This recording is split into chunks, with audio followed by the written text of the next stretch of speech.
Ma, tama ka nga pala. Tama lahat ng mga sinabi mo sa akin noon.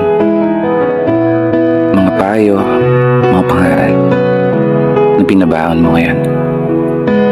Na darating yung panahon na kailangan kong harapin yung mga pagsubok at hamon ng mag-isa, nang walang inaasahang tulong mula sa iba. Salubungin ang hampas ng alon at tatagan ng mga paa, at palaging ipaalala sa sarili ang salitang, kaya ko pa. Oo, kaya ko to. Gaya ng palaging sinasambit mo. Simula nung nasa sinapupunan pa lamang hanggang ako'y karga mo. Pinapakain, nililiguan, pinapatulog gamit ang iyong tinig.